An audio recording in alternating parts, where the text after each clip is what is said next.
You're listening to an Inspire FM podcast, making available our popular programs from our daily broadcast on Inspire FM. Catch a creative vibe on the Urban Kube with sister Shemiza. Assalamu alaikum and good morning. It's 10 o'clock, so it means one thing. It's the Urban Kube with me, Shemiza, taking you all the way up to 12 o'clock. It is Monday, 1st of July, folks. It's the 1st of July. Crikey! July is upon us. And so is a summer. Goodness me. How have you enjoyed the weather at the weekend, people? I heard it was quite warm. I felt it was quite warm as well. I think we had a bit of a scorcher. It was absolutely glorious across Luton town, and lots of amazing activities were happening. I don't know if you went down to Stockwood Park. It was a wonderful Turkish festival. It was booming with Turkish culture and the community out there. What an experience. What an experience. Loads of stuff happened at Lucy Park as well. There's a fair going on there, and that I think will continue this week too. Folks, this is the Urban Kube. I hope you've had a fantastic weekend. It has been utterly glorious. And I hope the weather will continue. I mean, a couple of weeks ago, I did think summer needed a speeding ticket. Couldn't work out the weather. But I think the sun is here to stay. If you've got any events happening, outdoor events, and you'd like to share them with us on the show this morning, feel free to do so on 07779 481822. Now, the Urban Kube is a show that celebrates faith-inspired creativity and positive action, but it's also a show that showcases local and national events as well. My guests on the show this morning will be sharing some exciting events that they are participating, organising in. They are theatre and festival related. So do stay tuned for that, folks. Now, if you miss any of the conversations on the show, then you can catch them on the repeat, which is 8 p.m. this evening. We're also Facebook live. Now, we only have the audio, and you can actually leave comments on the comment section. We've got two fabulous guests that are going to be joining me over the phone, all the way from Manchester and London, I think it may be, this morning. And we have a guest in the studio as well. Now, my guests this morning they are absolute trailblazers in their fields of work. I'm joined by no other than the absolutely notable Manchester poet. She has been described as the voice of the North. She is a playwright, poet, and just all around fantastic. A fantastic creative, and she's going to be joining me very, very shortly. Her name is Hafsah Aneela Bashir. She'll be talking about how she's going to be getting involved with a project in Luton in the local library. Now, the library is the topic of conversation today, as always, because, folks, it's Health Information Week, 1st and 7th of July. Now, Health Information Week which is going to be happening at the library, Luton Central Library. Now, libraries are a trusted community space whose unique benefits include assisted digital access, health information, resources and services, and the volunteering and recreational opportunities they provide. This makes them perfect to deliver a range of health and wellbeing benefits to local communities, including those who may not normally access other services. Now, the health offer was created with a reading agency to help people to better understand and manage their health and wellbeing. So it's Health Information Week, 1st and 7th of July, across all libraries, in particular the Luton Central Library, folks. Lots of activities around health and wellbeing will be located at the Well and Wise space, which is in the lower ground. It's just when you enter the library, it's on the right hand side. So that's happening today. And now would love to find out what you guys have been doing to stay healthy over at the weekend.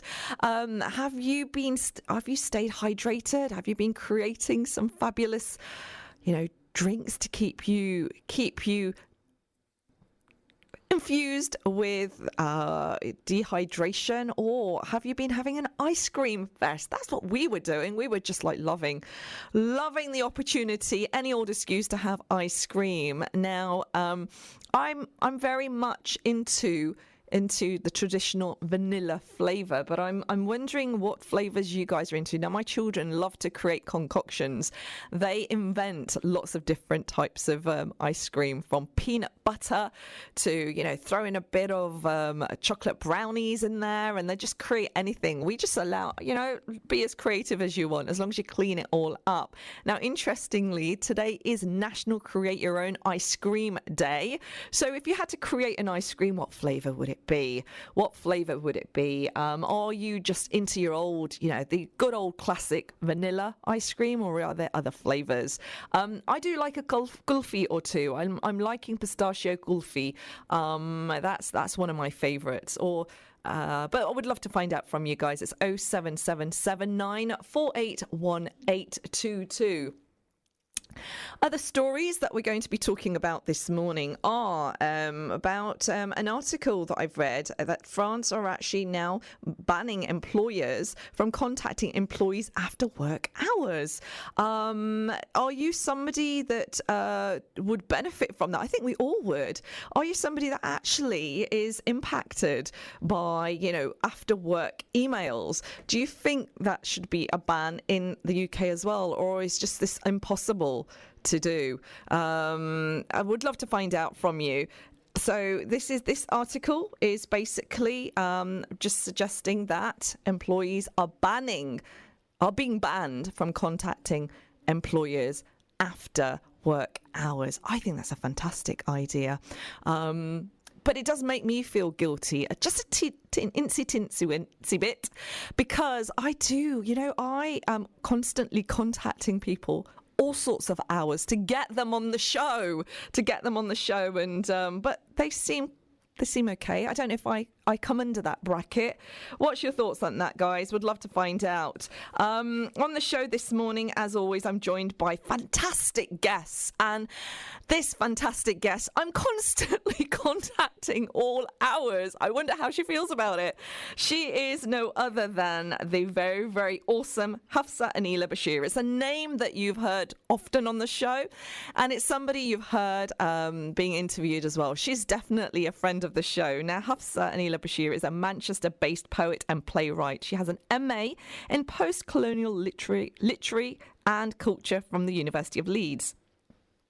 She is the co-founder and director of the Arts Collective, Outside the Frame Arts, passionate about performing voices outside the mainstream. She works with marginalised and underrepresented communities, delivering creative writing workshops centred around identity and empowerment. Her work has been published by Crocus Books in the anthologies When Sarah Met Sarah, Elevator Fiction, 80 Decibels Above Sound, and Shots in the Dark. Her debut poetry collection, The Celox and the Clot, published by Burning Eye Books, launched last year with the Manchester Literature Festival. Currently an Open Exchange supported artist with the Royal Exchange Theatre, she is Longsight's writer-in-residence with Manchester Literature Festival, a leader of Tomorrow on the Artistic Director Leadership Programme, and has been awarded the prestigious Jerwood Compton Poetry Fellowship 2019. Yes, people, I'm talking about no other than the absolutely fantastic Hafsah Aneela Bashir, and she's on the line right now. Assalamu alaikum, Hafsah. Walaikum salam, Shemiza. How are you? I'm super, super well, my dear. How are you? That's the question. How are you? How are you enjoying the sun? The glorious sun has arrived. What was your weekend like? Well, the weekend I was working, and now we have no sight of the sun whatsoever, because Manchester is like that. It's a wonderful place, but it is. If I look out the window right now, it is very grim. I don't know how it is. Wow! It's quite grim here. Yeah. Crikey, we live in the same country, but it seems to be such a disparity when it comes to the good old British weather. But you know what? I think I need to get down to Luton. You need to, darling. You need to come down. The sun is gleaming here. It's nice and cool as well. There's a lovely breeze. I think it's a welcomed breeze because it has been quite sharp, the sun, over the weekend. But I'm not complaining. But it seems to be the we just can't make our minds up whether we love it or we hate it. We want it to disappear or come back. But right now, I'm really enjoying it. Now, Manchester is where you're calling in from. We're calling you from this morning, and you've been described as a voice of the North. Voice of the North, my dear, for I have to say massive big congratulations on the success with Salix and the Clot, and also the poetry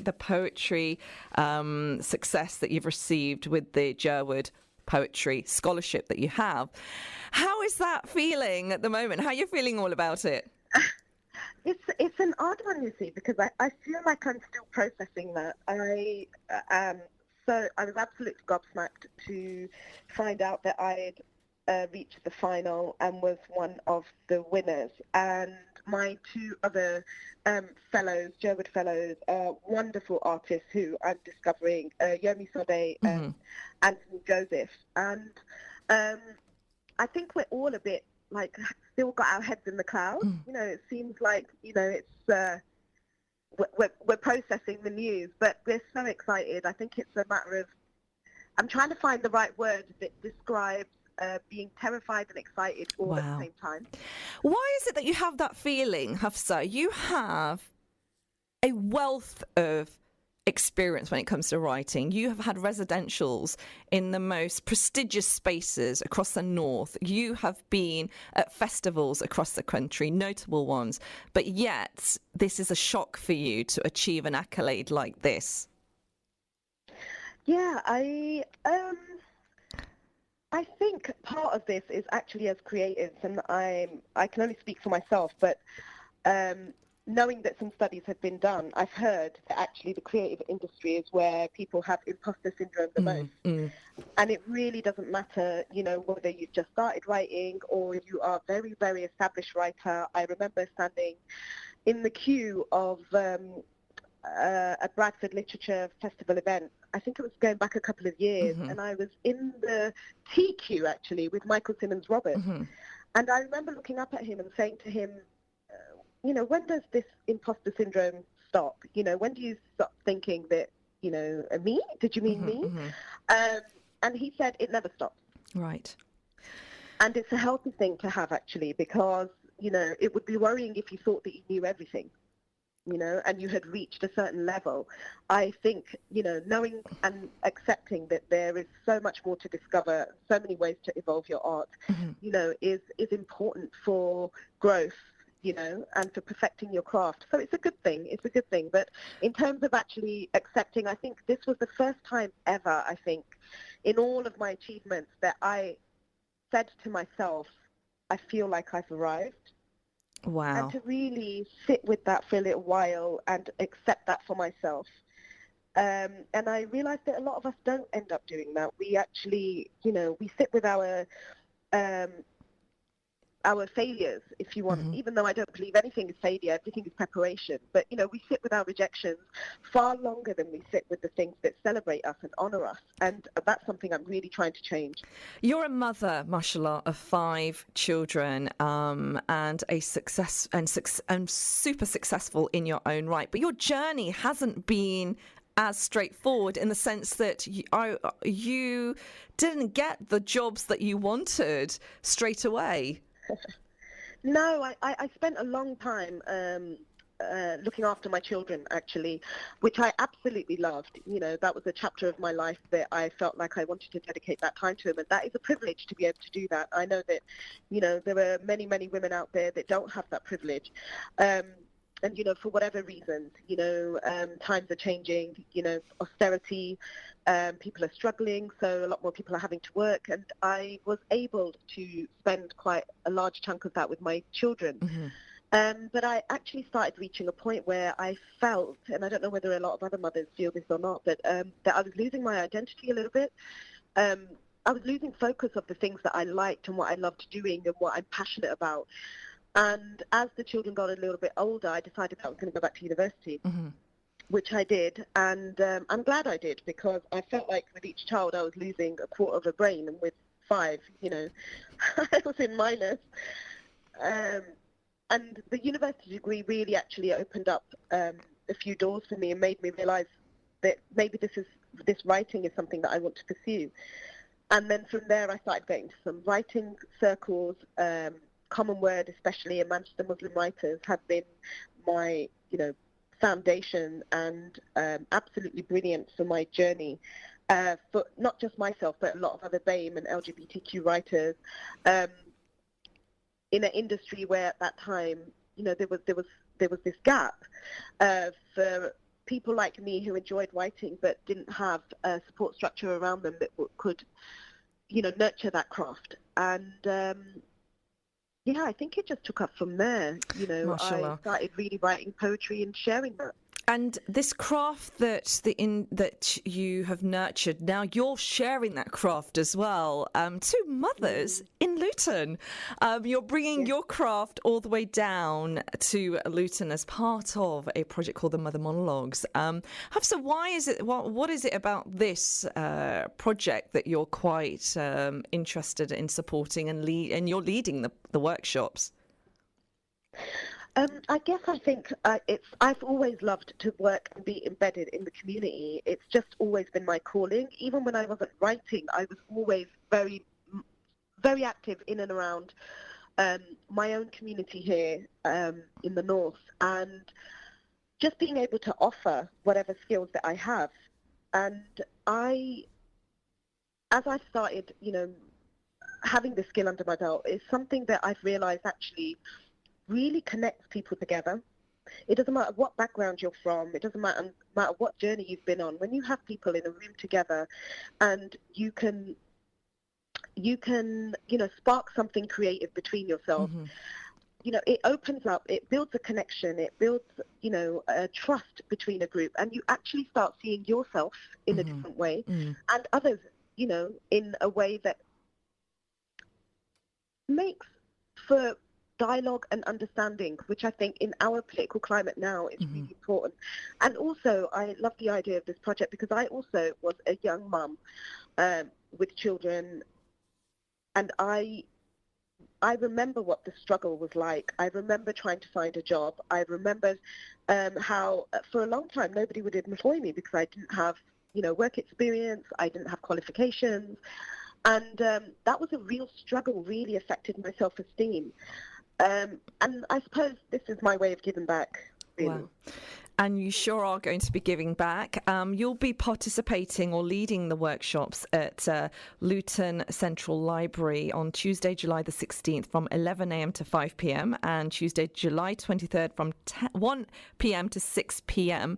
And these are free creative writing workshops that are going to be at the Well and Wise Room. This is a project that's been supported by the Arts Council and also actually it's funded by the Arts Council, but it's supported by Revolution Arts, Level Trust, Luton Food Bank and Tamasha Theatre.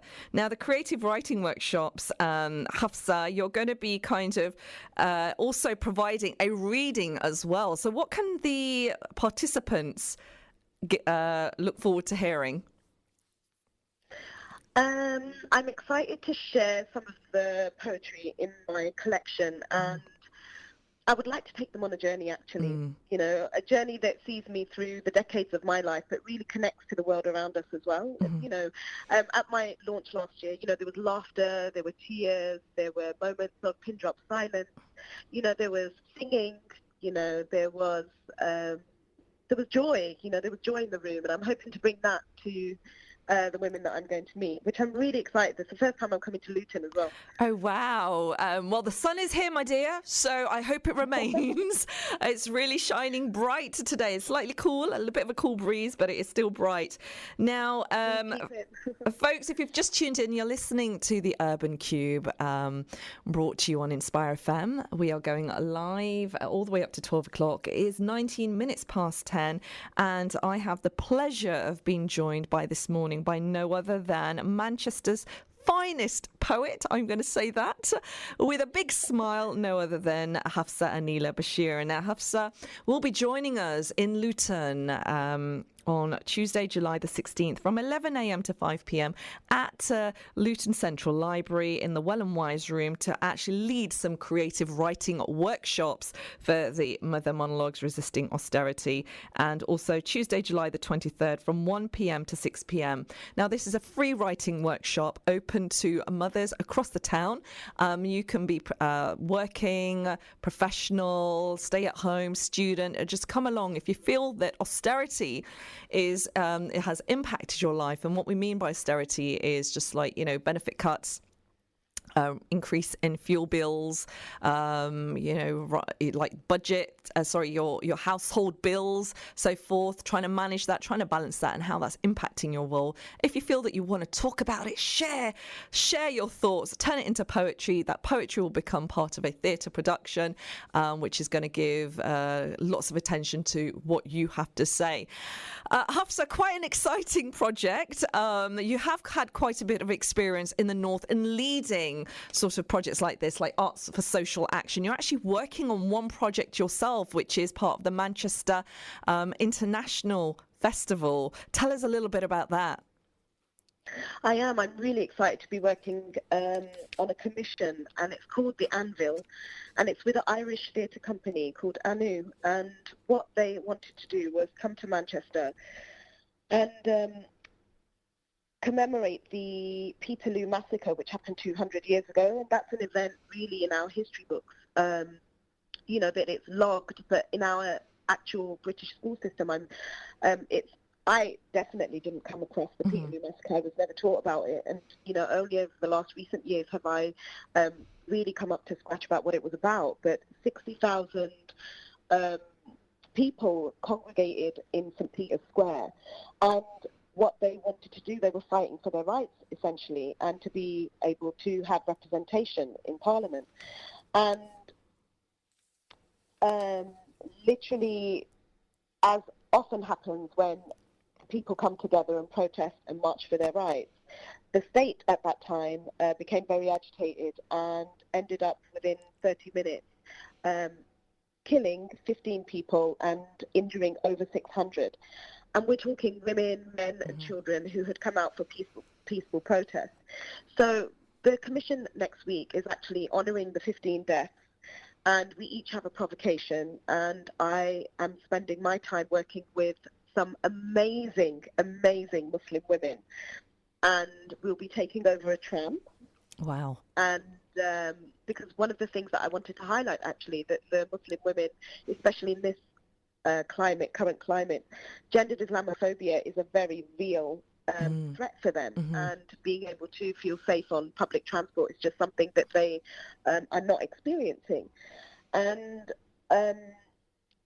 really, my thoughts about it was to try and bring these Muslim women into public spaces and have the right to be able to congregate and occupy public spaces. So it's going to be on the 7th of July, which is next Sunday, between 4 and 6 o'clock in St. Peter's Square. And if anybody is up in Manchester, please come dressed in white and join this mass gathering of women in solidarity. It's going to be a really good event. It sounds epic. I love this concept of mass solidarity, and this is something that you epitomise, which is absolutely wonderful. Hafsah, a question that I'm asking the listeners this morning, Luton surrounding areas, Peterborough and Sheffield, is in Europe, there's been a ban. In France, there's been a ban of employers actually contacting employees after working hours.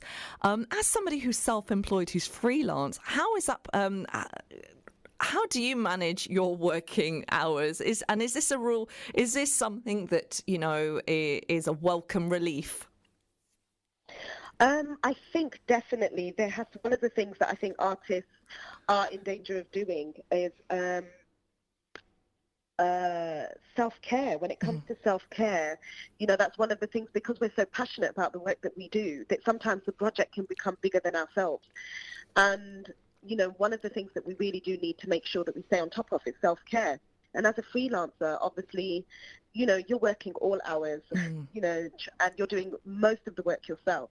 So having those boundaries in place is essential for your own mental health. So I think that that's actually a very good thing, to be able to, have a cut-off point where you can actually physically turn around and say, it's no work after this time. I actually think is a good thing. I think it's a great thing as well, but as a self-employed freelancer, it can be quite hard to do that. It's been an absolute pleasure, Hafsah, for you joining us this morning. And it's International Create Your Own Ice Cream Flavour Day as well. We're heading off to break, but what's your favourite ice cream flavour? Mine has to be salted caramel. Oh, nice. I love it. Nice. And if you had to create one? It would be chili mango and dark chocolate. Check that out. This lady has a palate for flavour. Chili mango. Wow, and dark chocolate. I'm going to write that down. Thank you so very much, Hafsah, for joining us this morning. It's an absolute pleasure. Good luck with the event that you're producing, the Manchester International Festival. And we look forward to having you coming down to Luton on Tuesday, July the 16th. Have a wonderful day. Assalamu alaikum. Thanks for having me. Assalamu alaikum. We're heading off to the break. Join me straight after this with another fantastic conversation. Assalamu alaikum, this is Atif Nawaz and you're listening to an Inspire FM podcast.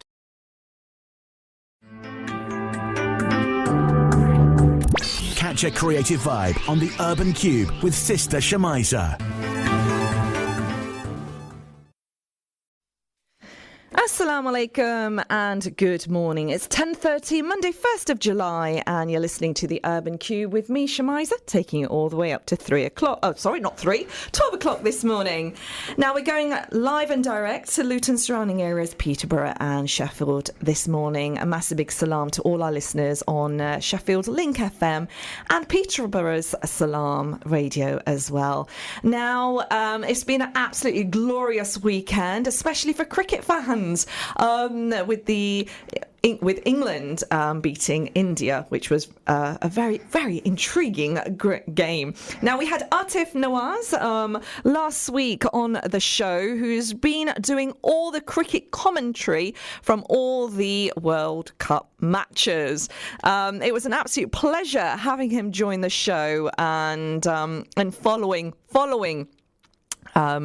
the matches through his commentary as well. A great win by Pakistan versus Afghanistan as well. But it was quite saddening to see some of the chaos that was created after the match. But a wonderful story that was really nice to read was about Pakistani fans actually clearing rubbish from the pictures of one of the matches, which is great to see as well. You know what, folks? These are the stories we want to read about. We want to see great solidarity and community values being reflected in sporting matches as well.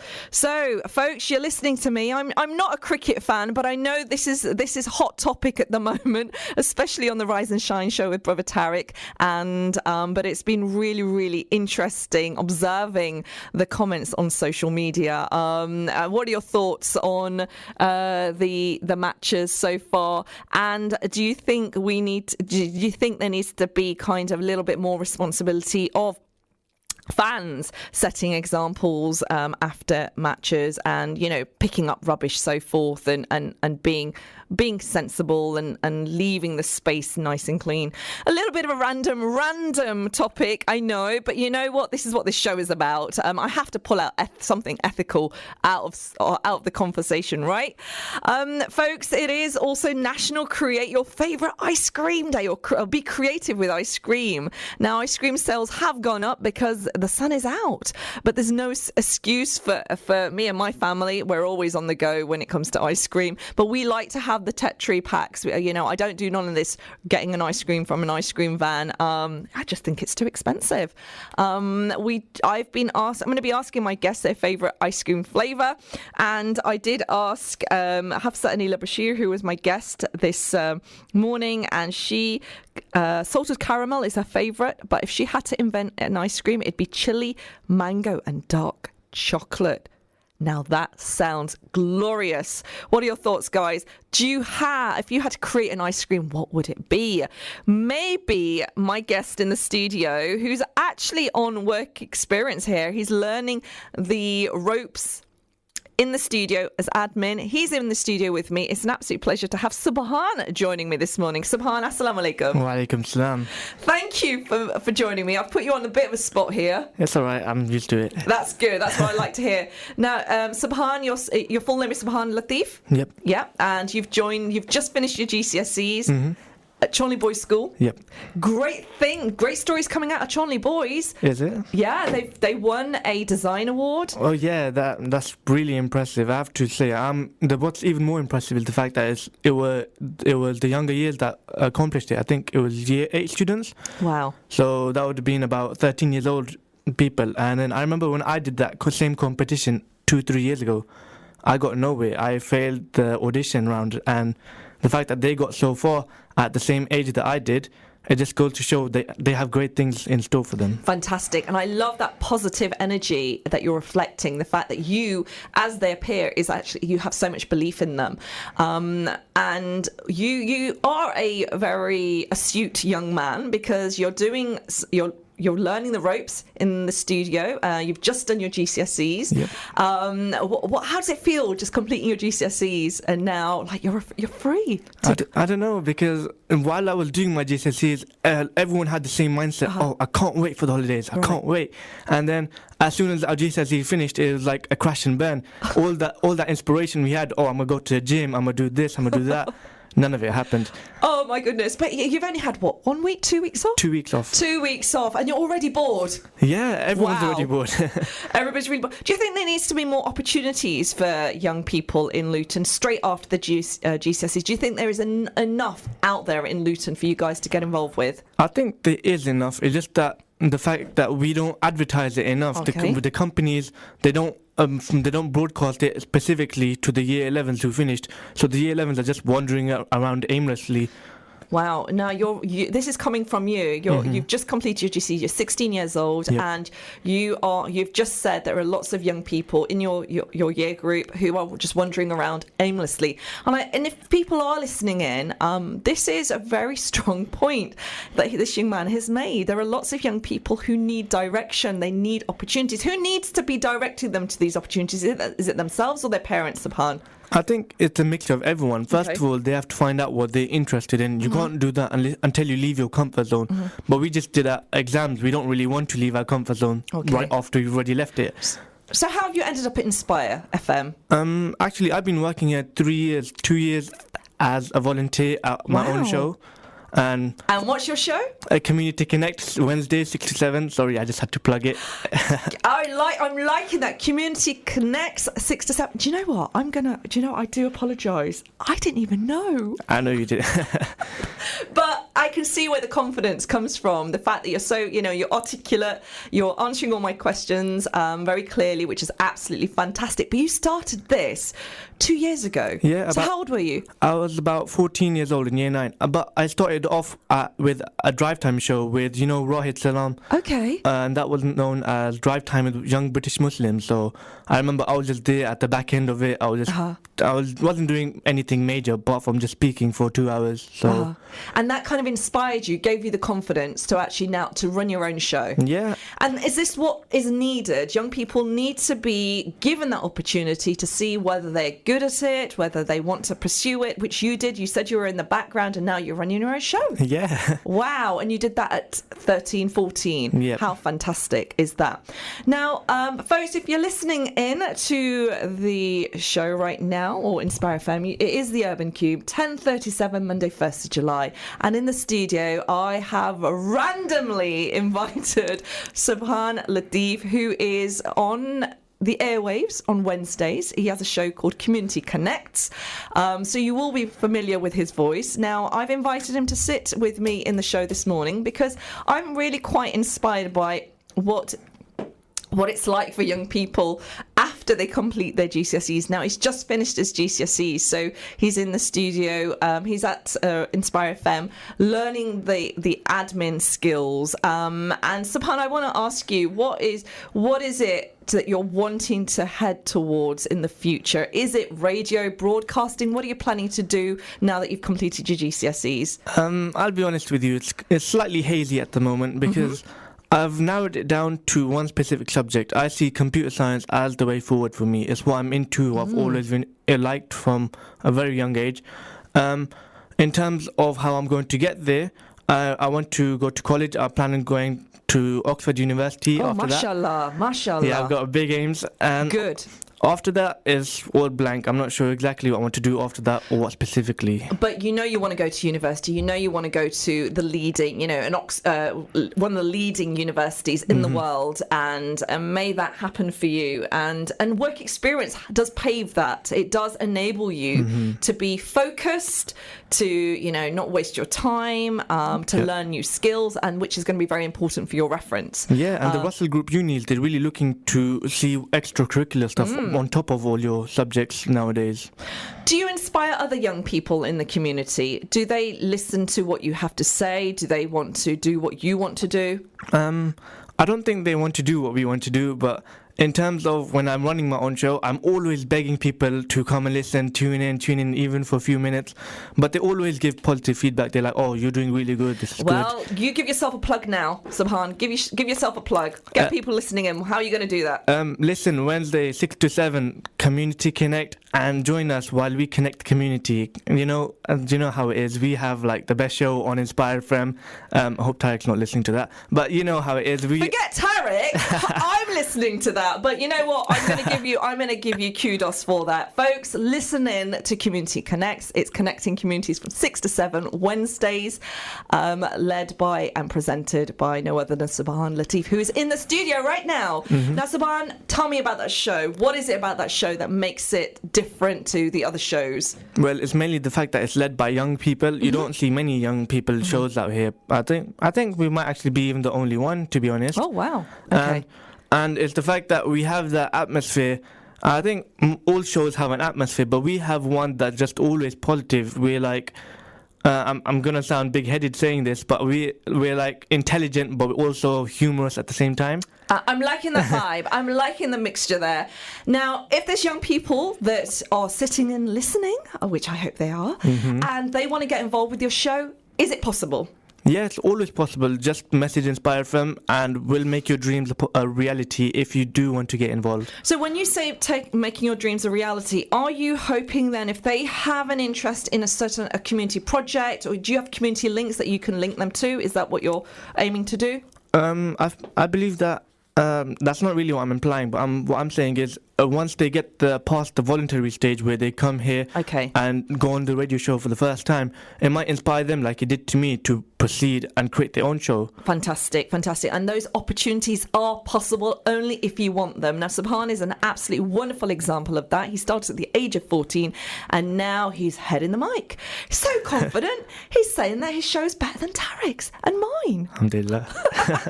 But I'm really liking the confidence and may it continue, mashallah, in a positive way. If you are a young person and you want to get involved, I think this is a perfect starting point. Do connect with Subhan. How can people connect with you, Subhan? By messaging Inspire FM. You know the numbers, 01582 481822. That's for calling, and for WhatsApp and texting 0779 481822. Fantastic. Now, Subhan, what have you got prepared for Wednesday's show? Have you planned ahead? Do you know what to expect on Wednesday? Right now it's a bit cloudy, but we do have ideas such as career topics or possible stuff you might want to do in the future if you are a young person. Fantastic. And so this is a very informative show for young people in the community to get involved and just identify whether they have an interest in radio as well. I think there's so much that can come from it. Now, folks, you're listening to the Urban Kube with me, Shemiza, taking it all the way up to 12 o'clock. I was joined this morning by no other than a Manchester-based poet, Hafsah Aneela Bashir. She is a playwright and she'll be joining us in Luton very, very soon, Tuesday, July the 16th from 11 a.m. to 5 p.m. because she will be leading free creative writing workshops and doing a reading as part of the Mother Monologues Resisting Austerity at the Luton Central Library, the Well and Wise Room. Now, if you want to get involved with this project, then you can contact myself on Shemiza at outlook.com and you can get some more information. Now, this afternoon from 2 till 3 p.m.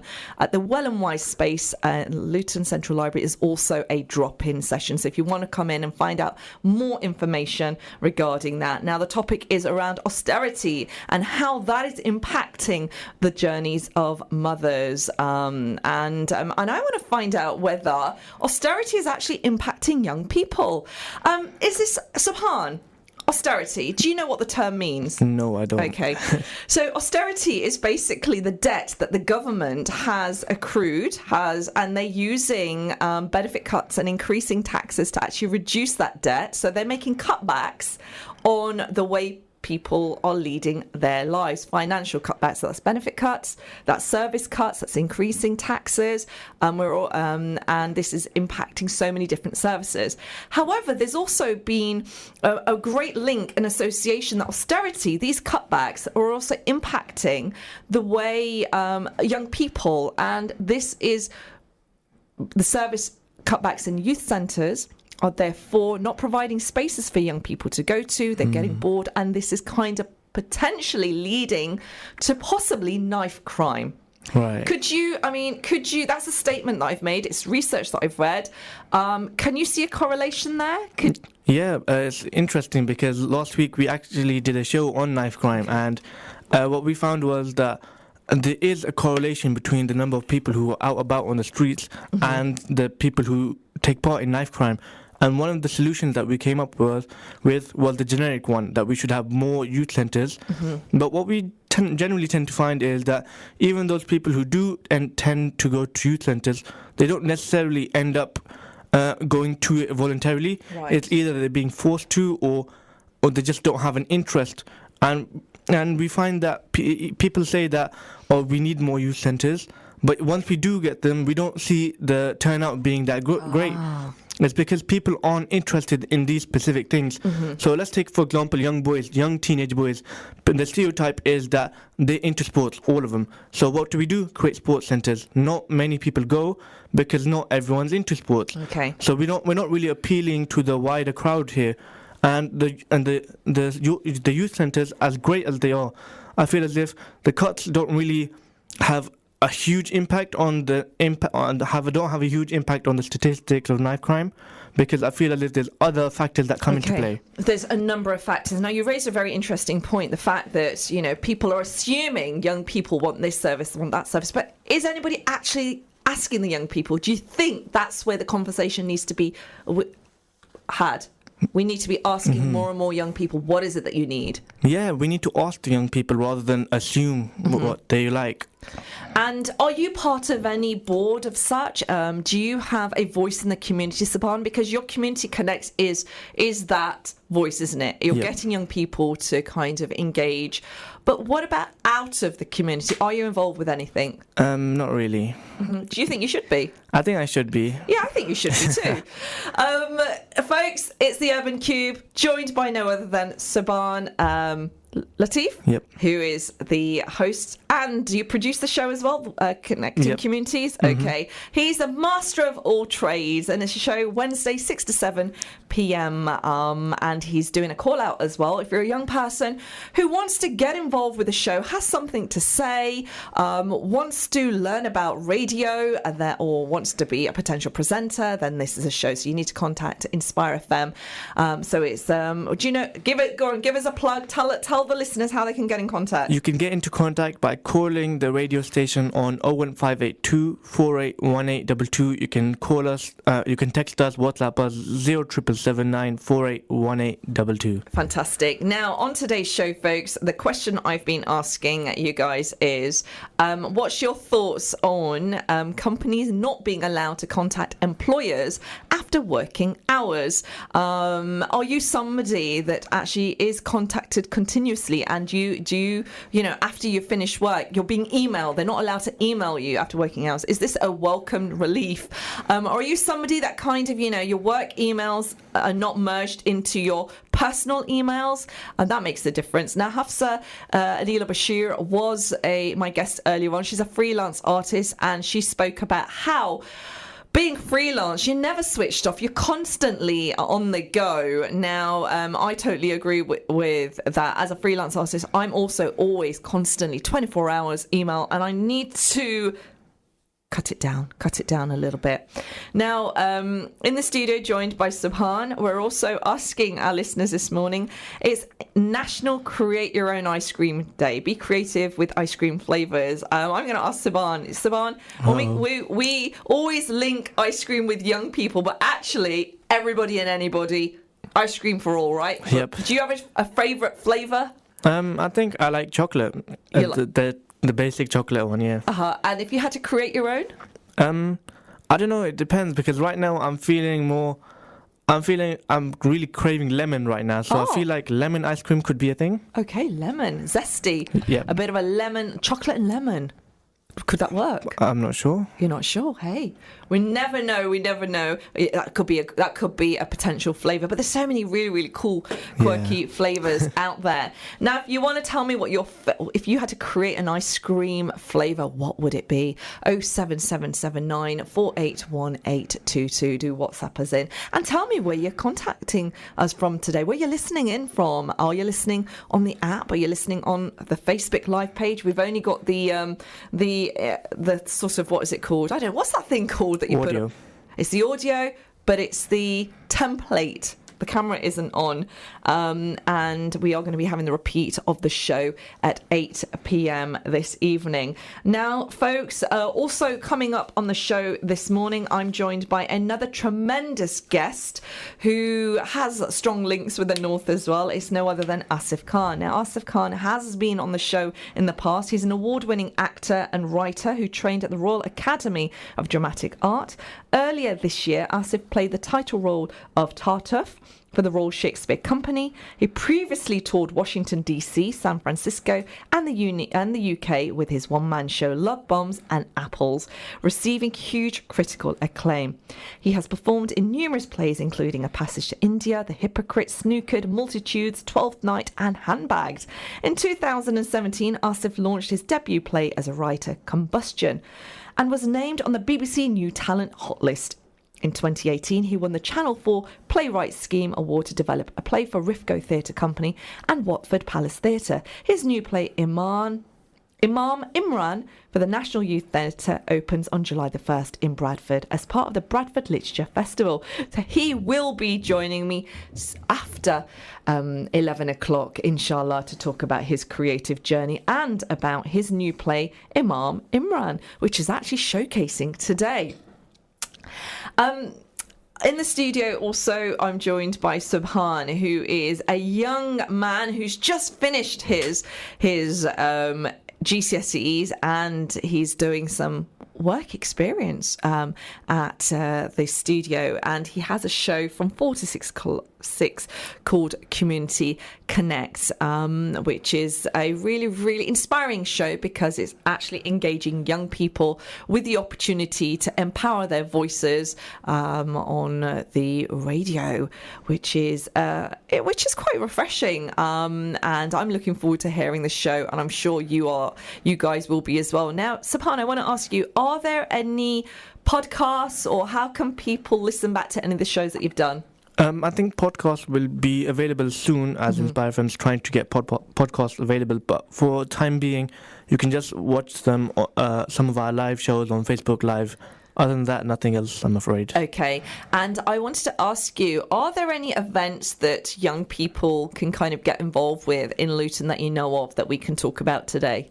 That I know of, I'm not sure. I'm more of an indoor person, so I don't really know the events myself, to be honest. Have you been following the cricket as an indoor person? No, I haven't. No? Okie doke. We shall move on swiftly then. Folks, if you want to join in with any of the conversation, 077 079481822. It's 10:53 and you're listening to the Urban Kube with me, Shemiza, taking you all the way up to 12 o'clock. After 11, I'm joined by no other than award-winning actor and writer Asif Khan, and after 11:30, I'm joined by no other than local talented professional, no other than Farheen Ahmed. Now, Farheen is going to be talking to us about Europe's largest Palestinian exhibition, which is happening at the weekend. It's the Pal Expo, and she is volunteering at the Pal Expo, and she's going to be talking to us of what to expect at the event, and we'll be catching up with her about some of the current news stories as well. Folks, as always, join in with any of the conversations that we had this morning. I'm asking you what your favourite ice cream flavour is, and if you had to create a flavour and be creative, what would it be? 07779481822. Subhan, when's the last time you actually bought an ice cream from an ice cream van? Ages ago. I don't think the prices are worth it, to be honest. Really? Because you get one for £1, but from the shops, supermarkets, you could get 8 for £1, and it's just the value. I'm liking that. You're a man that likes to budget his money and make his pound go further than it should. But the experience of an ice cream van, it has its own thing, right? Really? Yeah, it's like going and queuing up and waiting for the man to kind of like give you the ice cream. No, you're not feeling the vibe. No, you have to talk to him, and I'm really introverted. I don't like talking to people, so. How can you be introverted when you're a radio presenter? This was giving me the sort of light to kind of not be an introvert. If that makes sense. Wow. So this actually it's developed your confidence. One of the skills that is a great asset for the future, inshallah. Yep. So for somebody who's an introvert, now you just can't stop talking. I can always stop talking, but you can never start talking sometimes. So what I'm going to tell you to do is plug your show, mate. We're going to the break. Listen to Community Connect on Wednesday, 6 to 7. Every Wednesday, it repeats on Saturday at 8 o'clock. And our logo is Community Connect, connecting the community. So be sure to tune in. Fantastic slogan there. Community Connects, connecting with the community, 6 to 7 Wednesdays. Presented by Subhan. Absolute pleasure, Subhan. Thank you so very much for joining me this morning and plugging your show. Good luck with the future. I'm sure we're going to find out a lot more and we're going to be following your successes, inshallah. Folks, we're heading off to a break. After the break, I'm joined by no other than Asif Khan for more creative conversations. Assalamu alaikum. The following podcast is taken from a live broadcast on Inspire FM.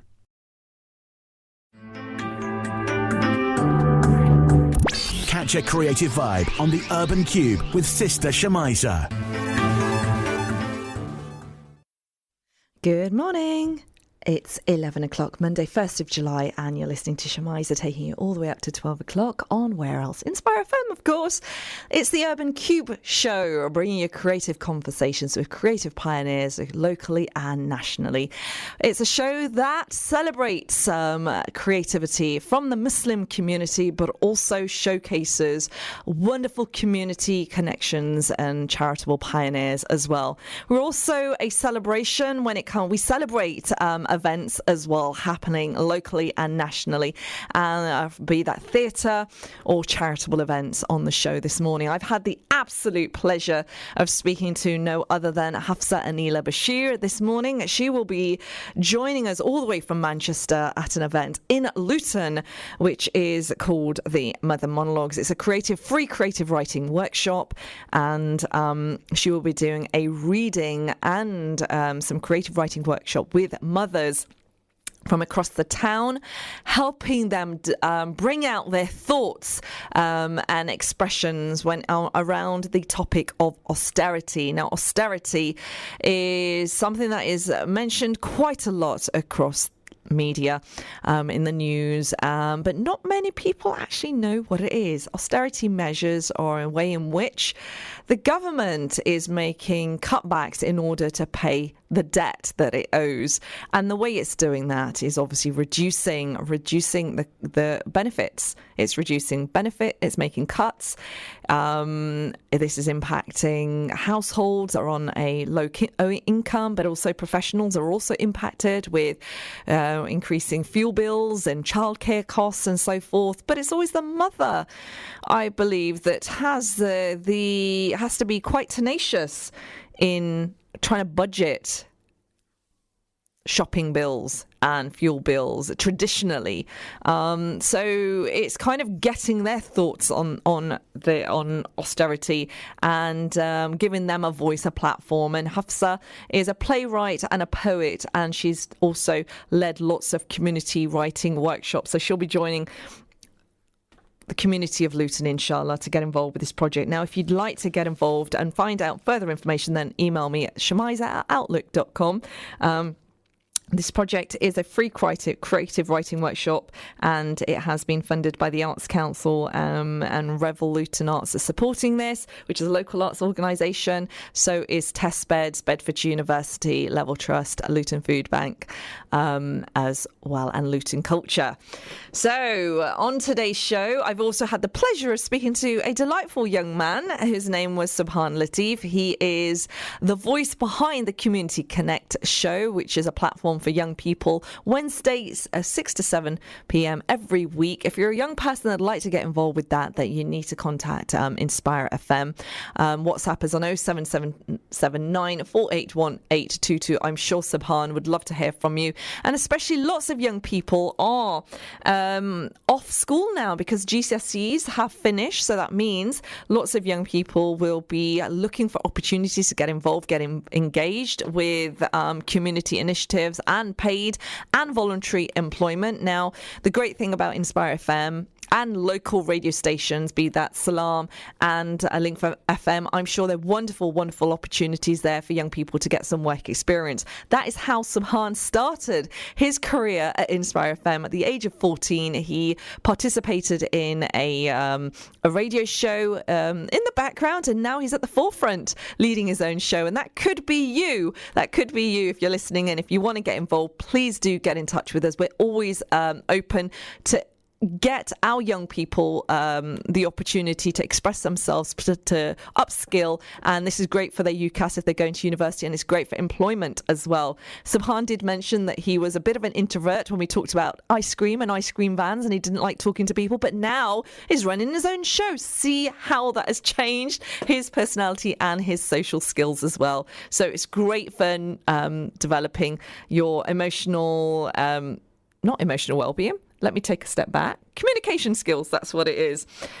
Folks, it's Mental Wellbeing Day at the library. We've got local library, or libraries across Luton are doing a wellbeing week, which is one from the 1st of July to the 6th of July, which is enabling people to kind of, use the library as a space for mental well-being. So lots is going on.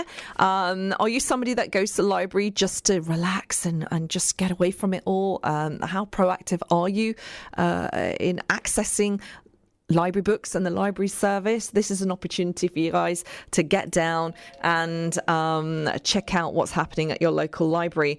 Now, I'm going to be joined by a fantastic guest, I'm sure, who spent many a year in his local library being inspired by plays and reading material. He is an award-winning playwright, Asif Khan. He'll be joining me very, very shortly. Now, folks, I'm also asking you guys this morning, it's National Creative Ice Cream Day. If you had an ice cream flavour that you could create, what would it be? Subhan mentioned chocolate is his favourite, but lemon would be a creative idea he'd like to create an ice cream flavour from, maybe fusing the two. Hafsah talked about chili, mango and dark chocolate.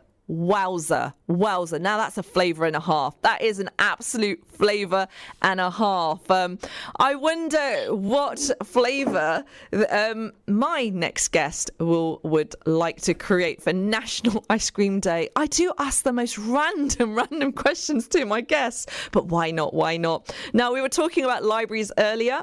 Lots of interesting things happening at the local library in Luton. And I did say that possibly my next guest may have spent many a year in the library developing his craft. Now, who am I talking about? I'm talking about no other than Asif Khan. Now, Asif Khan is an award-winning actor and writer who trained at the Royal Academy of Dramatic Art.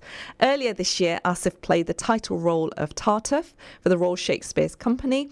He previously toured Washington, D.C., San Francisco and the UK with his one-man show Love Bombs and Apples, receiving huge critical acclaim. He's performed in numerous plays, including A Passage to India, The Hypocrite, Snookered, Multitudes, Twelfth Night and Handbagged. In 2017, Asif launched his debut play as a writer for Combustion, and Combustion was named on the BBC New Talent Hot List. In 2018, he won the Channel 4's Playwright Scheme Award to develop a play for Rifco Theatre Company and Watford Palace Theatre. His new play, Imam Imran, for the National Youth Theatre opens on July the 1st. Today, folks, in Bradford, as part of the Bradford Literature Festival. I think he deserves an ice cream for all that. Assalamu alaikum, Asif. Walaikum Assalam, how are you? I'm very well. Congratulations with the absolute fabulous success this year and last. We've been following your journey for a number of years, so it's an absolute pleasure having you join us this morning. And today is the opening of Imam Imran. How are you feeling? Yeah, really excited, a little bit nervous, but they're all at the theatre right now. They're kind of doing a few bits of lighting and sound, and then they're going to do a dress rehearsal this afternoon, and then the first performance at 7 p.m. at Carlos Hangham in Bradford tonight as part of the Bradford Literature Festival. Fantastic. So, now, yeah, excited to come and see it. Inshallah. Now, tell us a little bit about the play, but before that, I want to ask you, it's National Create Your Own Ice Cream Day. Asif, you know I'm going to ask you what flavor, what's your favourite flavour, and what would you create? Do you know what? I always am attracted to a few particular flavours. Banana, any dessert with banana in. That's always my favourite. I can't even look at anything else on the menu if I see that. And also coffee. So a mixture of something to do with coffee, banana, and maybe a bit of chocolate. That combination is my dream. Your dream. Let's make it happen. That sounds like a really, really cool combo. Coffee and banana with a bit of chocolate. I'm feeling the vibe there. I'm totally feeling the vibe there. Yeah, I like. No, it's good. That I can't resist that. And ice cream generally is a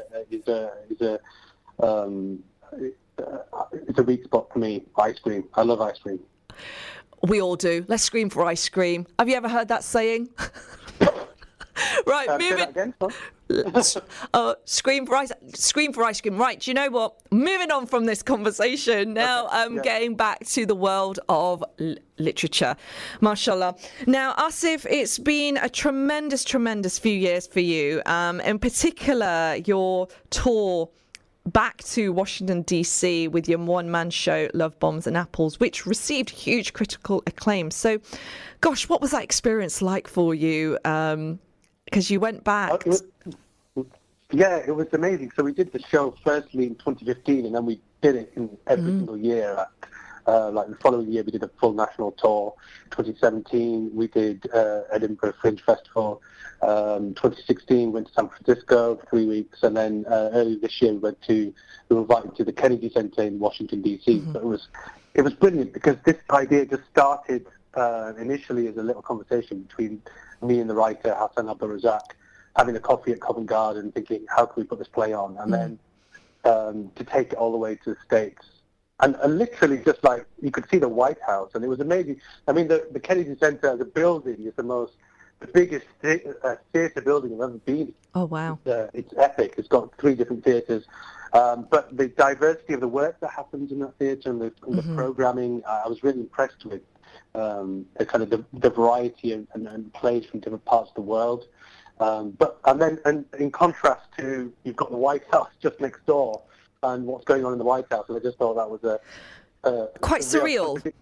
And but this building is doing some great work, being open and talking about politics all over the world, people all over the world, inviting people all over the world to take part. And then you've got this hostile Trump environment in the White House. So I thought it's such an extreme contrast, isn't it? You'd think that your neighbour could educate you, but unfortunately, it seems to be. I'm hoping it's not being ignored. I'm hoping they're being inspired by what is going on, the reality of the world around them. But from Washington back to Bradford, because political theatre or sort of like social issues are something that are quite prevalent in your writing, and you've produced this new play called Imam Imran, and it's showcasing in Bradford. And Bradford is your home? Is this where you were born and bred? I was born and bred, before I went to drama school. So it's the place I know best, and the place that kind of feels most like home. And it's really developing on the creative arts landscape. Bradford is so much amazing work. It seems to be fueled and created from there. But this particular play, why did you want to? You've travelled around the world. You've gone to the other side of the world with a play, but you've brought this one back to Bradford and Bradford Literature Festival. Why was it important for you to do that? I mean, anything that if I'm at all on the producing end, or if I have any influence whatsoever on the play, I will always try to get to Bradford, because that's the place I want to bring it to my hometown. I want to put it in front of my own community. That's so important to me. But this was commissioned and produced by the National Youth Theatre. So they came to me and asked me if I have any ideas about a play, and I initially thought I'd like to write about a young, modern thinking imam. Not sure how. Also, I generally, with all my writing, I try to make it funny. Played a lot of comedy as an actor, so I think it's a really good system to have. If you have a play which is entertaining and funny, as well as dealing with like sensitive, important themes.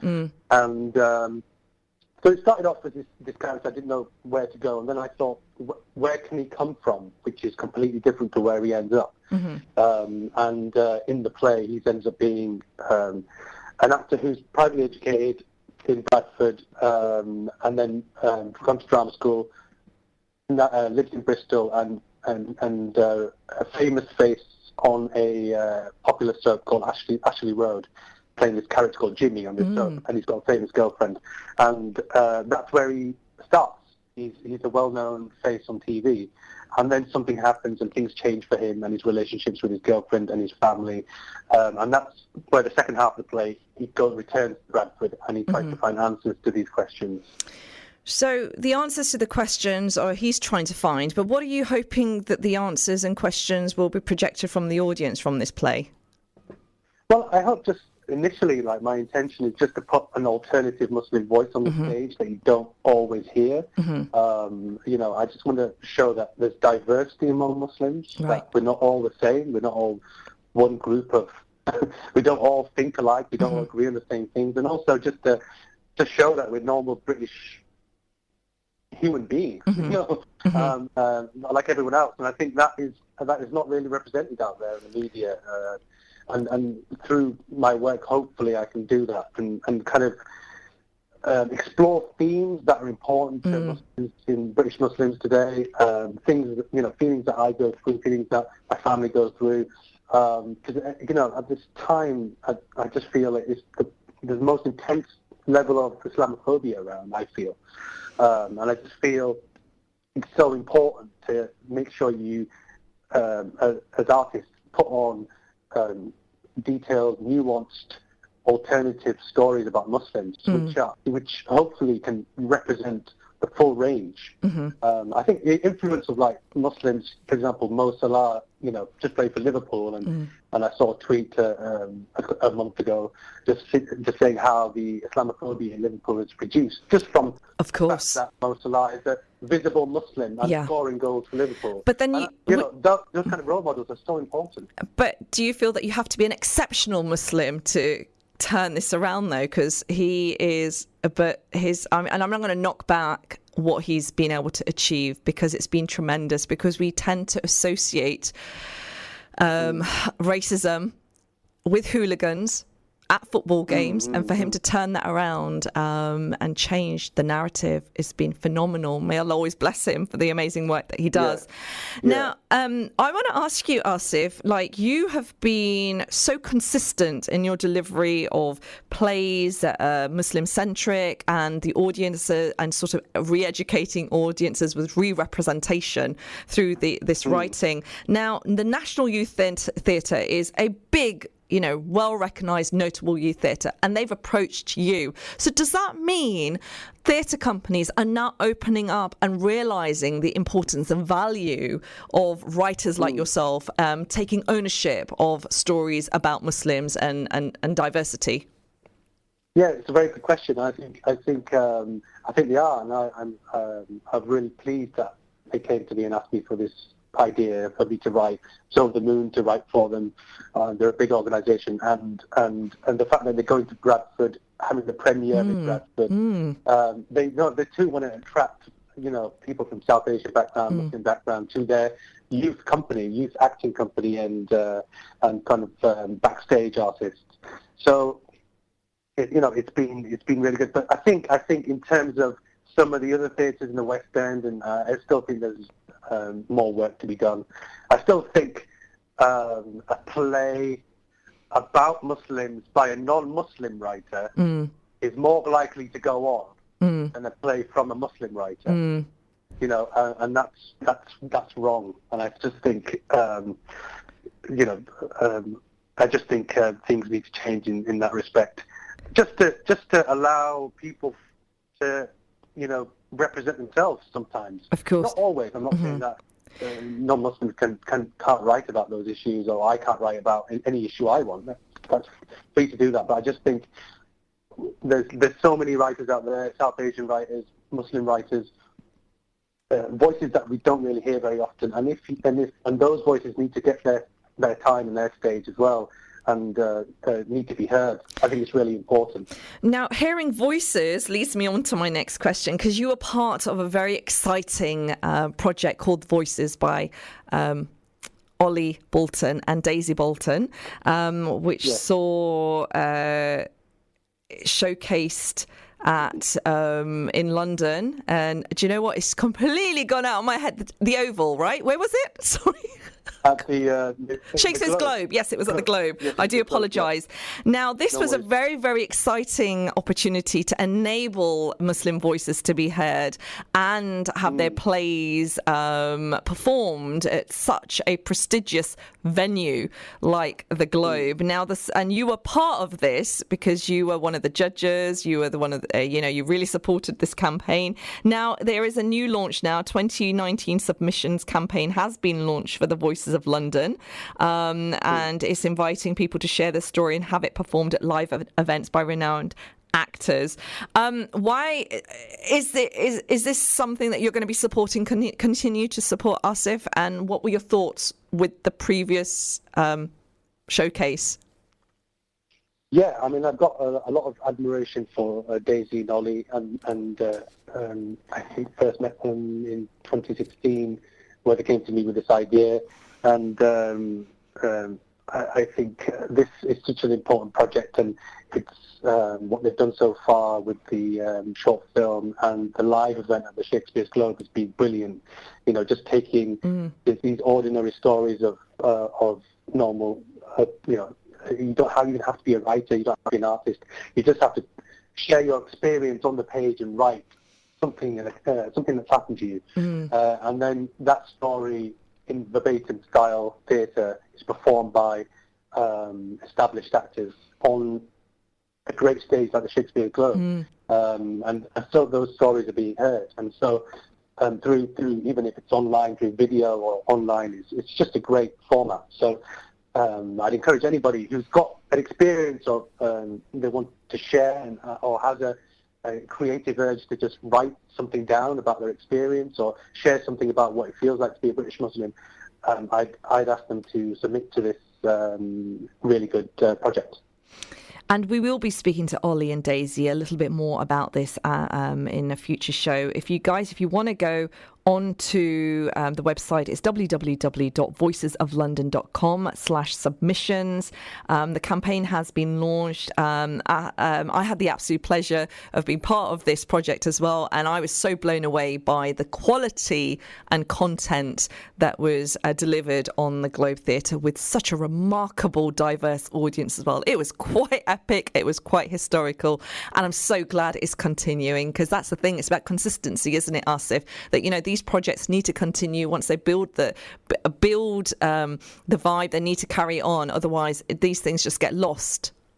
Yeah, completely. I just think it's something that needs to be consistent, and the fact that, you know, you've heard someone sat in another part of the country who has never been to a theatre or you know, has shared their experience, written it down on a piece of paper, and then a trained actor has gone on the stage at the Shakespeare's Globe. Wow. And presented it to this whole new audience, shared their story. I think that's really special. I think that's how you connect with human beings. That's, you know, it's a wonderful thing. It sure is. And now I want to ask you about Imam Imran. Now, it is opening today as part of the Bradford Literature Festival. Where will it just showcase only there? Will it be touring across the country? Well, at the moment, there's only 4 dates. So first show tonight, and it's on till the 4th of July. So Monday, Tuesday, Wednesday, Thursday at Carla Sangam as part of the Bradford Literature Festival. So that's like the initial premiere and the first stage. I've been told there'll be more to come with it, but at the moment, it's just the initial 4 performances. Fantastic. And what else is on the cards for Asif? I've got another play that I've been developing at the same time as this, called Jamil's Legendary Stag Night, with Channel 4 Playwright Scheme, Rifco Theatre Company and Watford Palace Awesome. Theatre. And it's having a first reading at the RADA Festival, again this same week actually, on the 4th of July Wow. in London. So that's having a presentation for the first time as a reading, and excited about that as well. So I'm Utterly developing that. And awesome. Then, great. Wow, no, utterly awesome. Gosh, you are busy. Thank you so much, Asif, for giving me your time this morning. We wish you absolute success with Imam Imran and the dude that's having the stag night. What was the play called again? Sorry, it just went over my... Jamil's Legendary Stag Night. Yeah, Jamil's Legendary Stag Night. That's having a reading today. How exciting. Asif, if there's anybody that wants to kind of connect, find out about the play that's performing, are there tickets still available? Oh, yeah. Please have a look. If you go on the National Youth Theatre, just Google National Youth Theatre for tickets. Actually, I've got the website here, www.nyt.org.uk.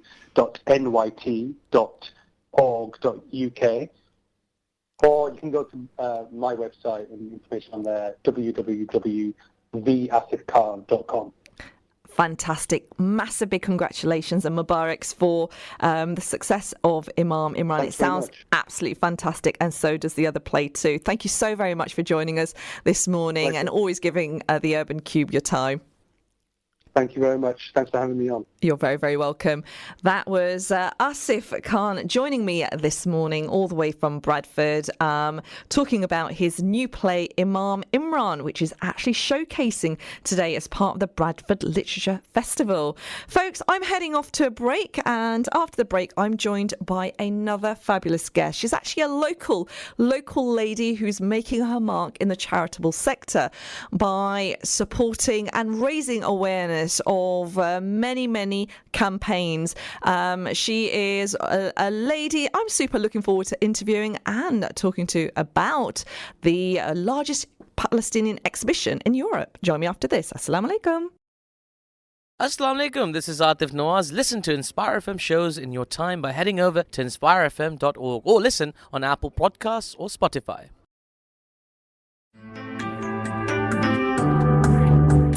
Catch a creative vibe on the Urban Kube with Sister Shemiza. Good morning and assalamu alaikum. We are on the final half an hour of the Urban Kube, taking you all the way up to 12 o'clock this morning. Now, you can catch all the conversations that have been had on the repeat of the show at 8 p.m. or go back to Facebook Live. Now, we don't have any images going live, but we do have... we've got Farheen in the studio with me right now, mashallah, so you can catch her on Facebook Live, and it's an absolute pleasure having her joining me this morning. Now, folks, if you've missed the first half of the show, I've had the pleasure of speaking to Asif Khan, who is an award-winning actor, and today at the Bradford Literature Festival we'll be showcasing his play Imam Imran, which is supported by the National Youth Theatre. Also, I had the very delightful Subhan Latif. Subhan Latif is a young lad who's just finished his GCSEs, and he's the voice behind a show called Community Connect. So it was very inspiring listening to his radio journey and the fact that Inspire FM is kind of nurturing his aspirations and developing his confidence. Before that, I had the very, very fantastic Hafsah Aneela Bashir, who is described as the voice of Manchester.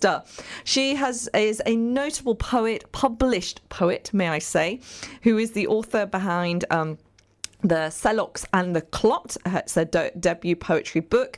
She's also a accomplished playwright as well. And folks, she's coming to Luton. She'll be joining me and some remarkable women. This is also a call out as part of the Mother Monologues Resisting Austerity. Now, this is a project which is engaging the voices of women, mothers in particular, across Luton to share their thoughts on cutbacks, governmental cutbacks, to form part of a digital art and theatre performance, inshallah.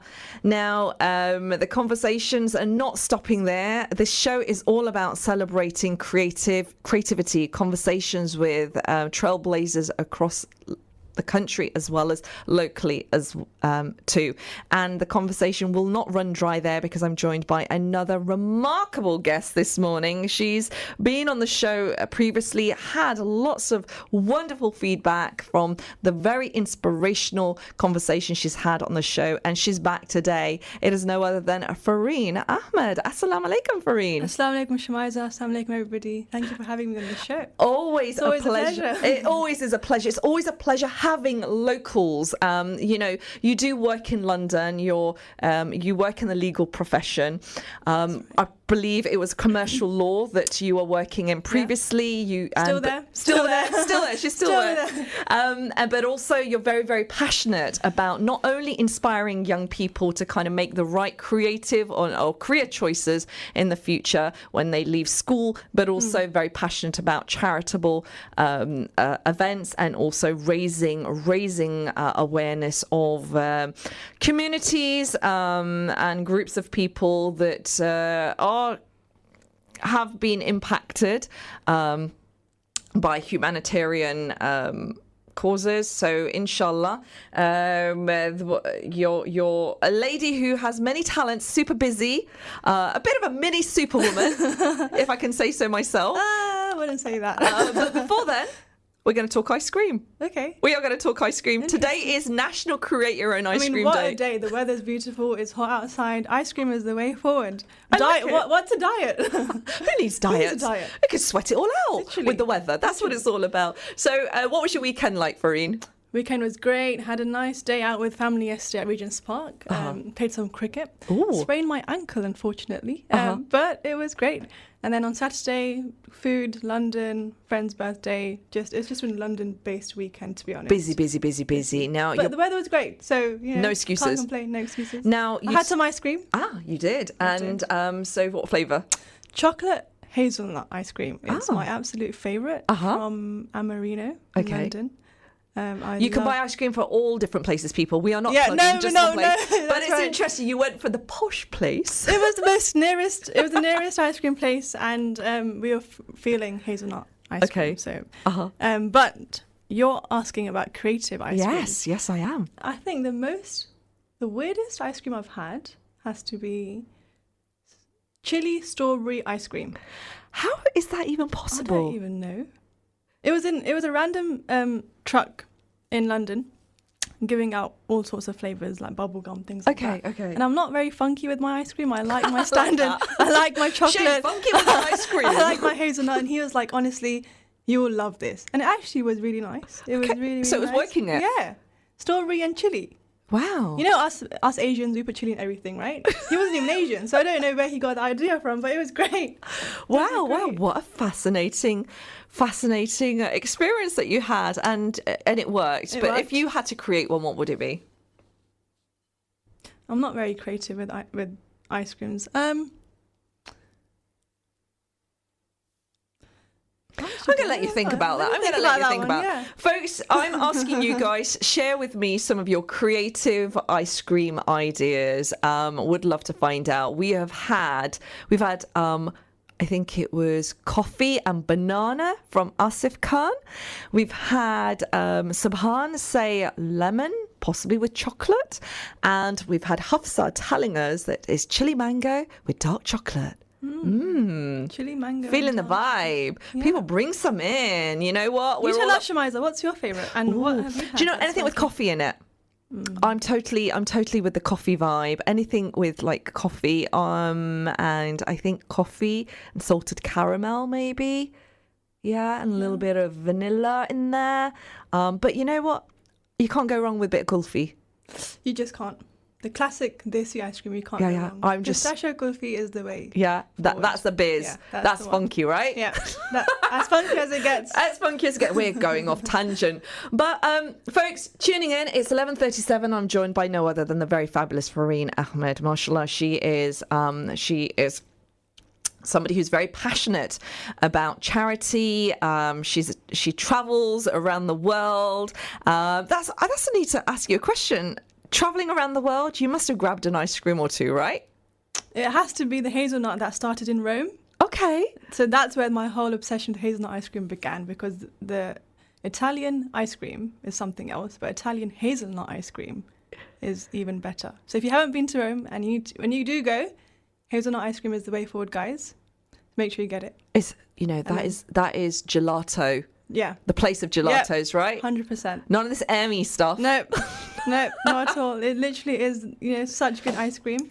I think I went last year in summer and must have had about 4 of those in a day. Wow. And you have 4, not one, not one, 4. 4. You don't do things in halves. We have an ice cream connoisseur here. Only in Italy. It's all coming out now. It's all coming out. The truth is coming out. This is why we've dedicated this show to ice cream, because she had 4 in the heart, the core of the world of ice cream, Rome and hazelnut gelatos, mashallah. Now, you're here to kind of talk to us about something that you're quite passionate about, and that is kind of raising awareness about charities, but also about Europe's largest Palestinian Expo, because you're volunteering on this project. This is happening at the weekend. I've seen it advertised over many a year, but I've not had the experience of attending it. But the lineup this year is extraordinary. Farheen, so why are you involved with this really remarkable event, which is described as biggest Palestinian event in Europe, and it's at the Olympia, London? Firstly, I'm here to invite yourself, Shemiza, and your kiddies, because this is going to be a great day for families. And everybody in Luton, because this is the one time that we are finally celebrating Palestine. Okay. And, when you hear Palestine and you hear things like the West Bank, Gaza, suddenly there's a narrative around it. Okay. There are negative connotations. You think it's quite political, suppression. Yeah. But we have to remember that these are a group of people with their own culture, with their own talent. And heritage. So this is going to be the 2 days in the year in Europe where we celebrate their talent, where we bring together people from all over the world talking about Palestine, sharing their talent, from being Palestinian, just looking at their culture, getting involved in learning more about what's going on in Palestine, what they're going through, but more so just celebrating them. So it's not a protest, it's not a campaign, it's just bringing them together and raising our awareness about what's happening there and how we can spread that further. Okay. How we can change the narrative, reset the agenda, bring them to light, bring them to the mainstream media, and just show the world these are humans. Yeah. They're not a statistic. Exactly, and that they have so much to share. And we're doing that, and we're doing it in London in one of the most prestigious venues that you can possibly have, the London Olympia, 6th and 7th of July. And it's ticketed, but, it's not extortionate. They're very, very reasonable. You can even use my code, which is FOA15, to get 15% off. Oh, generous tickets. lady. You can do that.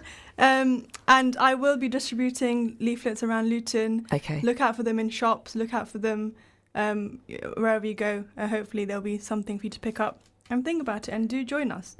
It sounds absolutely fantastic. Now I have a flyer in front of me. You have, it's so intriguing the way they have used the oppression in Palestine, but actually turned it around in a creative way to express the message, deliver what is happening there. I'm so taken aback by this, because you've got interactive installations, and it says, come and bowl the occupation. A 20 interactive installation showing daily life under the occupation, but you can come and bowl the occupation, which is quite clever in delivering the message, but using art. So what will happen, for example, I'll give you examples of what's happening. So for the interactive installations, what we're trying to do is we're going to have a bowling pin, and each pin will have a sort of label, which a sort of a company which supports Israel, so like Coca-Cola. And once people have come, kids have come and had their fun and done the bowling, got the pins down, there'll be somebody educating them about what the BDS movement is, what the boycott, divestment and sanctions movement is. So everything will be interactive, but there'll be a lot of learning. And it's important to keep that going, to keep raise the awareness. So it's educational, about human rights violations. And then we'll have a sort of a tech hub where there's a artificial intelligence virtual reality headset where kids can wear that. It's very cool. And within the headset, they'll get to see the West Bank wall and get to do some graffiti on it. So it's graffiti the apartheid wall and walk through the Al-Aqsa Mosque. So wow. And these artists, there's lots of artists involved. You've got who are expressing their messages of human rights violations, and you've got an array of poets at the event. We have some incredible speakers, including Nelson Mandela's grandson. Oh, wow. Who's coming from South Africa to talk about apartheid, making the links. We have Ilan Pape, a leading Jewish journalist. We have Remy Kanazi, a famous poet from Brooklyn. We also have, what's it? Let me just the level of speakers and creatives at this event are extraordinary. But apart from the poets, you also have a kids village, there's children's theatre to arts and crafts, you've got an art gallery where Palestinian artists on history, culture and politics. There's about 50 renowned speakers on over 40 topics. Lots going on across 2 days. So both days will be different, and there will be some incredible speakers on both days. And you've got a code that you are giving for anybody who's wanting to get discounted tickets, and the code 15% is 15% FOA15 on the website. You get a cheaper ticket up until the day of the actual expo. Wonderful. So this is that. Do you use that? So this is Pal Expo, the biggest Palestinian event in Europe, which is happening on the 6th and 7th July at Olympia, London. The underground is Kensington to Olympia, and you can buy the tickets at PalestineExpo.com, #Palestine Expo. And Farheen in the studio with me today is one of the volunteers who's kind of managing the other volunteers in making this happen. What's the experience been like? Is this the first time you've actually participated and supported an event like this, or have you been to one previously? So it's not my first event for Palestine. I've worked with a lot of charities that are doing Palestine work. There's an incredible museum for people that are into museums in Bristol, which is all about Palestine. And it's a place to visit just to see, firsthand some of their art and things like that. But it's my first time working with Friends of Al-Aqsa, who are the organisation behind Pal Expo. And I was very, very keen to get involved this year because I see the impact. So in 2017, when they did it last time, the activism about raising awareness in Palestine went up by around 50% or something. So, it was a huge, huge impacting event. So this year, we're hoping that it's the sort of event that raises awareness again, changes the narrative, brings together people and continue. We don't, the occupation continues for the last 70 years is ongoing. So it's something that will bring it back to light and help us do more. And help us to, So you're wanting to broaden people's awareness. You're wanting to keep this on the top of the agenda that people are still, because it's so easy to make it quite, unfortunately, when this is some form of human rights violation and we see it in the press, it becomes, everybody gets on a bandwagon and then it disappears out of light. And I just feel that's happened to many parts of the world. Gaza, we're seeing that in Sudan. We all get hyped up on Facebook and then we just forget about it. We do our share and then we move on. But more needs to be done. This is the kind of thing that, and it's not, it's not a protest. It's not something that's talking about it in a negative way. It's just a nice way to just share them. Right. And who they are, what they're about. There's actually a Palestinian wedding that will be happening. Ooh. A sort of, not a real one, but obviously so it's a culture, Palestinian. And it'll show the people how Palestinians get married. Okay. And what's involved in Dabka. Dabka too, yeah. We've got some amazing instruments Such a big fan of that. They'll be doing a lot of that. And food. Food. You cannot go wrong. If you like your knefe, it's the place to be. I don't like knefe. No, why not? It's too cheesy. No, that is unpopular opinion, guys. Don't listen to Shemiza. That's why I whispered it. I need to go. Do you know what? I need to change my thoughts on that. I need to go and have a proper version. It has to be made right. Yes. We've had one made by a Palestinian, and it has to be the best knefe we've ever had. Okay, but there are a lot of people that make it, and you can get it wrong really easily. You can make and I think the one I had went wrong a bit. It was too sweet. So that's why you have to come to Pal Expo. Of course, I'm going to try it out. Will there be ice cream? Maybe baklava flavour ice cream? There might be. There might be. You're really super tempting me. So, folks, it's the Pal Expo happening at Olympia, London, 6th and 7th July, Kensington Underground to Olympia, and you can buy the tickets at PalestineExpo.com, and we have a discount code which Farheen is going to give us. FOA 15, guys. That's where it's at. Tickets can be bought at PalExpo.com. You'll also see what's happening and a bit more information about the range of things we've got on, so you can pick the day you'd like to attend. But yeah. Fantastic. Farheen, you are a very inspiring young lady, mashallah, who is still very young herself, but really does try to reach out to the younger generation. And that's the conversation we had when you joined this show previously, because you had your wonderful friend also joining us, Aneela. She's also helping me with Pal Expo. We're both working on this together. Excellent. You'll see us this evening distributing leaflets. Brilliant. Come and say hi, learn more about it. Fantastic. Aneela is a dentistry student as well, a local young lady who's done extraordinarily well academically, mashallah. Both of you are using your time and effort to kind of support charitable causes. We just had Subhan earlier on, who's just done his GCSEs, and he was talking about opportunities for young people, that a lot of young people are just sitting idle because they don't know what to do. And then the fact is youth services are being cut, and if youth centres are being open, there's an assumption that all kids want to just do is sport. What would you say to young people listening in? Because there's lots of kids now who've done their GCSEs, mashallah, waiting for their results, planning their future. What advice could you give to young people? For the summer? For the summer, yeah. I'd say get involved in more than just sport. I mean, sport's great, it's great that some students still want to do that, because often even that's not an option anymore. It's more stay indoors, play games, things like that. But get involved in your sport, meet new people. What I was doing in my summer post GCSEs was getting involved in charitable events. Okay. So, fun days, there's so many opportunities to volunteer with charities, and if you've got the time and you're able to get around, do that. Build your skills up, get involved in charitable initiatives. And also, if you've got an idea of what you want to do, or if you don't have an idea, try to get in some work experience over the summer. What I did was, email loads of law firms, loads of chambers, things like that, and try and get a day or two. And that helped my CV a lot and also helped my skills a lot. So if you're free this summer, get involved in projects locally. I was part of the Luton Youth Council, and I was doing that for about 2 or 3 years. And that was a lot of my summer. My mum will remember that I never sat at home any summer until I started work, and I was like, I need a summer off and I need to go on holiday. But I never sat at home. I was always doing some sort project. And it's benefited you, hasn't it, a doing lot. that? For confidence, for getting to know people, getting out there. And now I can do things like this, and hopefully it's easier to spread the word because I know people like you.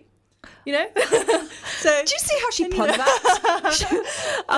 We're always about empowering the community in Luton, especially the young people of Luton, giving them access to information that they may not readily get, and this is where it's an absolute delight to have Farheen in the studio to talk to us about the work that she does, because she is evidence of working hard, and it's paying off, and now you're giving back to the young people of the community. How is that link that you were creating getting on? Because I know Aneela and yourself were coming together and you wanted to give advice and guidance to young people who are applying for university through UCAS, those interested in legal, professional dentistry, anything science. And is that still continuing? Still continuing, and it will continue into the next year, and even over the summer we're open to helping students and advising them think ahead, plan for next year, look into universities for September. We're always open to give advice. Brilliant. So, if Facebook or however, Instagram, feel free to contact us.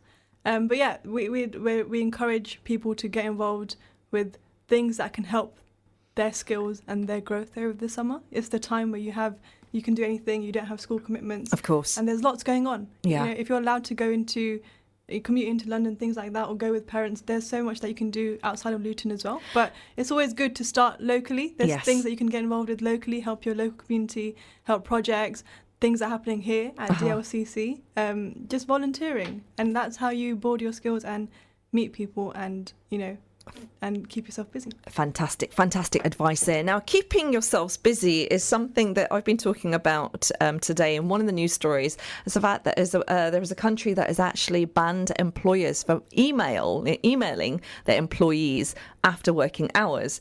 Now, there does seem to be, we're working extra hours. We can't seem to switch off. A lot of people are bombarded with work emails. They're having to work in their, working those extra hours that they're not actually paid for.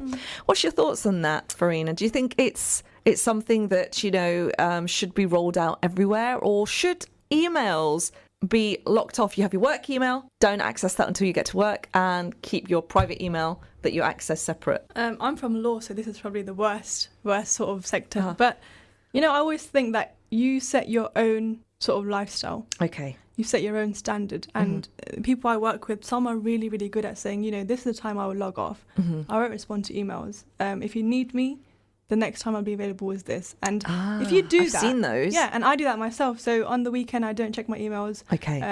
During the week, if I need to do something, if I need to look at them, it'll be just for a few minutes. But you need to set that own standard. You have to make sure that you make it known the way your lifestyle is. At what time will you be busy? At what time can you actually look at your emails? But right. I mean, it in law it's probably harder just to lock off emails because it's a client-driven sector. But it's important for you to set that tone and stick to it. Stick to it, yeah. And if you don't do that, then you're expected to always be on call. Yes. And to always respond. So you are responsible, really, for the routine that you set. Yeah. And I love the logging off thing that you've just talked about. The fact that you put I always see these emails like I'm not in the office right now. Yeah. I will be available then, and that's something I think I need to do. I really do. I want to quickly ask you about law as a profession. So if there's any young people who are interested in going into law as a profession, what advice would you give them? Networking is key. Okay. And networking starts early. So like I said, in the summer, if you have time and you're into law, there are lots of law firms locally. Email them, get to know people that work there, ask for a day or two shadowing them. Also read around, because law is so broad. There is so much you can go into, and it's not just criminal law, it's not just courts and murders and things like that. There's so much more. There's family, there's commercial, there's property. So look into things like that over your summer in your free time, and get that experience. If you really want to experience it, be confident to go to firms and say, this is me, this is my interest. If you give me a day just helping you, volunteering and shadowing you, it'll help you, and they'll appreciate the proactivity. Fantastic advice given to us by Farheen. In the studio this morning, she's been talking to us about the PAL Expo and giving us some great career advice for young budding entrepreneurs and legal executives out there.